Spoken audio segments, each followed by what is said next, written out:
guys, so we just got back from the river and I wanted to share a little bit about my starter because I traveled with this with me and I've got a lot to share about this. So I got some great tips from you guys about I'm feeding mine, I need to do less water, more flour, and that I should be weighing it because it's based on weight, not volume. So my starter was just too liquidy. So a few days ago, I switched out of the bowl into this jar. This is a WEC jar. That way I can start seeing if it is rising. And look how exciting this is. This is only after a few hours now. And we're just, it's like way thicker and bubbly. You can see all the bubbles coming in now. So I started doing like 1/3 of a cup of water to a cup of flour. When I woke up this morning after feeding it last night, it had gone about that tall. This is after feeding it just this morning and it's already gone up this much in just a few hours. So I'm kind of thinking like this might be ready by tomorrow if that's already rising that much. I'm pretty sure this would have been ready sooner if I had been doing less water, but I don't know, but maybe it'll be a more robust flavor of sourdough since it's been a longer time of it settling. But can we look at how nice this is looking? Good morning, everybody. It is the next day and I'm just kind of finishing up getting ready right now.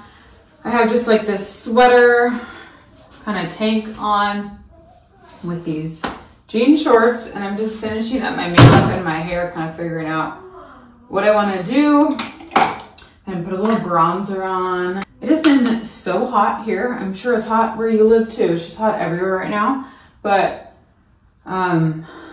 it's kind of hard because nobody ever, like the kids don't want to play outside because it's too hot. And so it kind of has like these past few weeks, if we're not like swimming or at the river, it's felt like almost like a rainy day because we're inside. So we're trying to get creative with what we're doing. I'm trying not to do too much heat in my hair because just being in the sun a lot, your hair just takes a lot of, there we go, there. The heat just kind of, you know, works your hair a lot. So that's why I'm trying to just let it air dry, and it honestly is fine. I'm also trying to let my bangs grow out, and we are kind of at like that awkward length. I always say this length to me is like Jonathan Taylor Thomas, like 90s boy. Sometimes I've been doing belts lately, but I think I'm not, I just gotta put my rings on. I gotta show you this bag that I've been using non-stop since I got it. The brand is Teddy Blake, and I have this light nude color. It is so beautiful and functional. So I have entered the stage where I don't need to bring a whole diaper bag with me wherever I go, which is so nice. And this has been really great for summertime, just like throwing it on, because I don't need that much when we're out. I literally just put it in my wallet, my chapstick, and my phone. That's all I really carry with me when I'm just like running errands. I love that you can just slide this right in, and it's a little magnetic closure right there, but it's just like, I like having it close to me. So for doing anything where there's a lot of people, like I just feel safe having my stuff right here in my front of my body. I can just hold this right here. There's so many ways you can wear it. You can also wear this like across your waist too. But all of the Teddy Blake purses are so well made. They're made with Italian leather. They just feel so soft. They're made with a group of Italian designers, and they release new designs I think every month. This one is pretty new. I believe they released this, I want to say either 2 months ago or something. So if you don't see a style that you love right now, then they're always releasing new ones. They have a bunch of different colors too. There's a little card slot in the back. You can even take this part off and just have this like a little clutch. But what I like about Teddy Blake is they're giving you, you know, it's Italian designers, Italian leather, like you're getting that designer feel, but without the designer name. So they're able to price their bags at less than all those really high-end labels do. And then if you're wanting a larger size bag, they have so many different styles. So I'll link to them down below if you guys want to check out all of their bags. All right, I want to go over all of our curriculum for the fall and just walk you through what I'm using for the girls. and for Owen. So for math, we are using Math with Confidence. This is what we used last year, but the first grade one. We actually still have a few lessons. We have like 5 more lessons. I have it on there. We'll go get frozen yogurt once we're done, but we kind of stopped early, like May. We took a long break for summer and we just never finished because we started the math a little bit into the year. We didn't start it right when the school year began because we started with something else and it didn't really work with us, so we ended up switching. But I really love this. It is by Kate Snow. So she has a BA in mathematics from Harvard, an MS in elementary education, and she is the author of Preschool Math at Home and Facts That Stick. So she had a blog and was doing all these reviews for different homeschool curriculums and kind of just showing what she likes and didn't like about different ones. And then a lot of people were requesting her to make her own curriculum. So that's what she did. So every year she has released a new grade. So if you have an upper grade, like I don't know if she has that yet, I'm not sure what it goes to. We are going to start right into this once we finish our other one. Here's all the papers. We have just like a few left. So we got to finish that up. But I really like it, and I'll tell you why. So we did Good and the Beautiful for kindergarten, and what I felt, and I know some people still love Good and the Beautiful, so if you like it, then that's great. Every curriculum is so personal to your kids, to you, to your children's learning styles. What I found with the Good and the Beautiful once we did kindergarten is I felt like the girls weren't fully prepared for first grade. I felt like there were a lot of gaps in it. It was super visually like beautiful to look at, but I just felt like things weren't really emphasized enough. They were kind of glossed over versus really like mastering these concepts. I printed out actually all of the first grade math from Good and Beautiful because it's free if you do the digital download. And I kind of have been grabbing some of it to see like what they're doing, different styles. It is nice to see that because when you're using just one curriculum, you're like wondering what other people are, how they're learning this. So this is kind of Common Core, I feel like, because you're doing, like when you're first learning addition, you're doing it horizontally versus vertically. So lately we've been, since we're starting to add larger numbers, I've been trying to just show them adding on top, and they've been liking that much more. So, but I do think it's a really good like foundation, and I'll show you Owen's in a sec, but I got the Kinder for him, and I think he will have an easier time flowing into first and second grade math with that foundation of this curriculum because he'll be used to all of the 10 frames and all of that. But I had some questions if you need the instructor guide or just the student workbook. You definitely need the instructor's guide. If anything, you need this over the student workbook because how this is laid out, it's basically a 4-day, 4 lessons a week.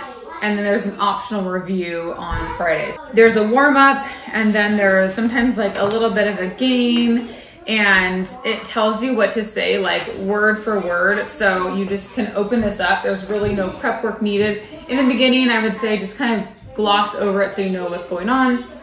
But it tells you what to say. It has your activity prepped, and you're teaching them the lesson. This is definitely teacher intensive. So I know one of my friends started with this and switched to something that was more online because she felt like she didn't have the time to sit down with her child for math every day.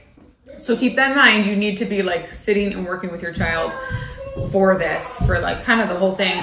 And then after you finish the lesson, there is a worksheet that corresponds with that lesson, and it just reinforces whatever you went over.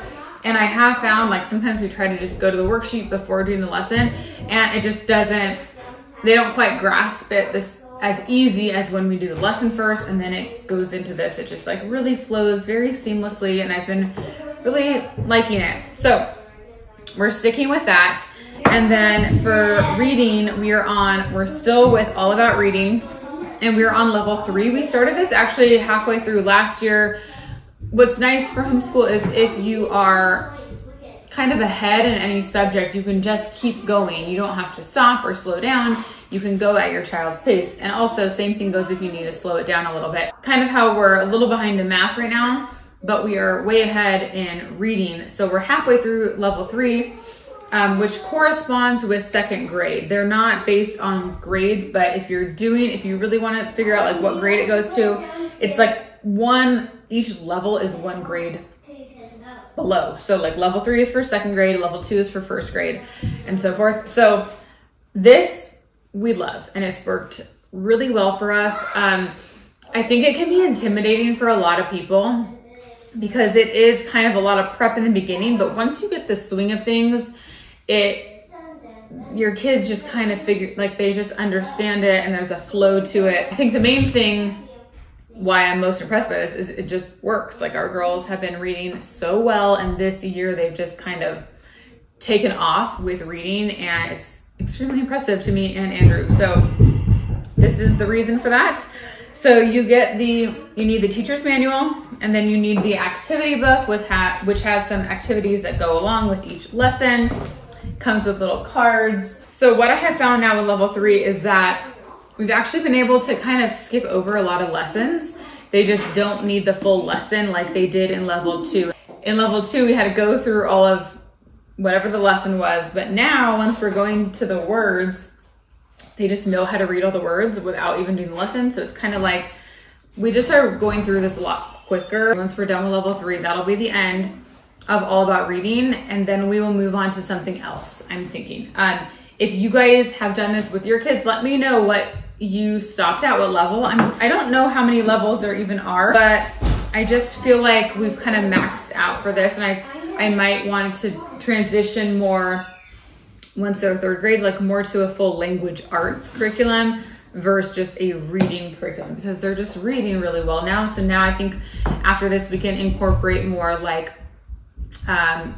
parts of speech and writing, like creative writing and things like that, versus just focusing on reading. So I might look into something that encompasses like full language arts, because this I feel like doesn't cover everything for language arts. It's really more just like getting your child to be a great reader, which I love. Okay, so that's kind of what we're doing for the girls. For science, we are going to be doing mystery science still. That's on the computer. We do that. They're like lessons. It's really cute and fun. And then they take a little history class with their co-op. So that's kind of history. And then we're still working through our 50 states book. Here's Iowa. It talks about what they're known for. What we've been doing is like a watercolor at the end of it. So we'll have them write 3 sentences, like 3 facts about the state, and then they will draw something that relates to the state. I also have been liking to go on YouTube, and I'll pull up like there's this really cute YouTube channel that is like homeschool content, and they do states. So I'll pull up that state, and then they'll watch it and get some inspiration of something they want to draw that relates to that state. They'll draw it and then paint it. And it's kind of been like a nice keepsake. Is that in here? Here's Violet's New York. She did the Statue of Liberty. But it has like worksheets that go along with it. Okay, like here's Connecticut. So she did some pictures of trees. Connecticut is the 5th state. The state bird is the American robin, and 60% is covered in woodland. Okay, moving on to Owen. So for him, I got Handwriting Without Tears. It's the Kickstart Kindergarten one. So this is just like getting your fundamentals of your letters and just making sure you're like writing them the right way, showing you like step by step how to write each letter, and then you're practicing with different words. Very simple, streamlined, and so far it's good. My friend recommended that one for us. Here is his Math with Confidence Kindergarten, and I really like this. Like, I was thinking this would be too hard for him, but actually it's not. What I've been liking so far is it's going lesson by lesson on each number, and just like understanding what 1 is, understanding 2, what a pair is, and it's also introducing a 10 frame, like your number line right away. So I think you're gonna get like a good concept of your tens, place, and all that. So yeah, same thing as the girls, but just simpler topics. And then same thing with the workbooks. And this is pretty simple. It's just like practicing working on tracing and drawing your numbers, identifying numbers as far as how many in an object, and then writing that and matching. So we're doing that. Okay, and then for his reading, I got the All About Reading pre-reading. And if you're wondering what level your child is at, they have like a little placement test you can take online. So this is before you can read. And the girls never used this one. So we started with kindergarten for All About Reading for the girls. They did TK, or they did half preschool, half TK, like in person at a place. And that's right before we pulled them out. So I felt like they got a good foundation of sounds and letters and all that there. But then we also used Teach Your Child to Read in 100 Lessons. I still have that. We never finished it. So I might also kind of use that with Owen too. Just kind of gets them like showing them how they can read like simple words, and it just kind of boosts their confidence. But Owen's is pretty simple. It has like just, again, letters, identifying your letters, and then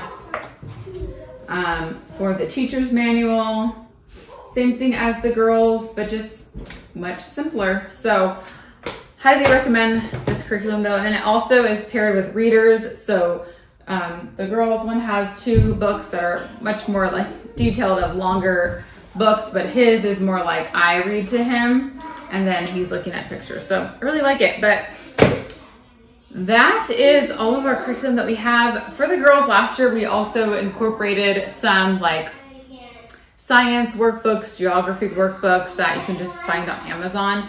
We just breezed through those so quickly. So I'm wanting this year to focus less on worksheets and more on like a full unit lesson. So that's why I think mystery science will be fun for that, and just like kind of building around that and making it more like we're learning about something, doing maybe like a project to go with it, writing about it the entire week, versus last year we would like go through a bunch of pages in our workbook so quickly, and it just seemed like you're not getting like a deeper level and a deeper understanding of these things. So I think that's what we're gonna do. But okay, that is what we're using. Let me know if you have any questions, and I'll try to link to all these or just write them down in the description. All right, starter update. So it has not doubled in size yet, but it's really bubbly. So I'm gonna do the float test again. It didn't float last night, so we're gonna try it right now. Okay, I'm always covered in flour now making this. So I'm gonna look up a discard cookie recipe and maybe I can replace it right now.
Okay, it said to refrigerate for an hour at least, up to 2 days, which is so crazy. So I'll probably just keep them in the fridge for like an hour and then we'll bake them. We all are having scrambled eggs, and then I added some avocado and then one of our tomatoes from the garden. They're so delicious.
So I decided to bake more because we had a giant zucchini in the fridge that I needed to use. So I'm making some zucchini bread. I will link the recipe down below. I just found one from, I think it's Butternut Bakery. I'm gonna save this, and if this turns out good, maybe we'll make it again. So yeah, I'm gonna put this in a loaf pan and bake it up. Something else I just did, I saw this on Instagram, and I've seen this before, but it's fermented honey garlic, or garlic honey. I think it's honey garlic. So you just pour in, I have the garlic pieces from Costco, so I just poured those in with some raw honey on top. This is raw, good local honey. And then in about a month, it's gonna be all fermented, and it's just super good as like an immune boosting little kind of wellness spoonful, or if you feel a tickly throat, if you feel a cold coming on. And apparently the honey thins out and the garlic loses its strong flavor, and it's just a little bit more mild. So let me know if you guys have tried this out. It's gonna be the end of today's video. I hope you guys all enjoyed, and I will see you very soon.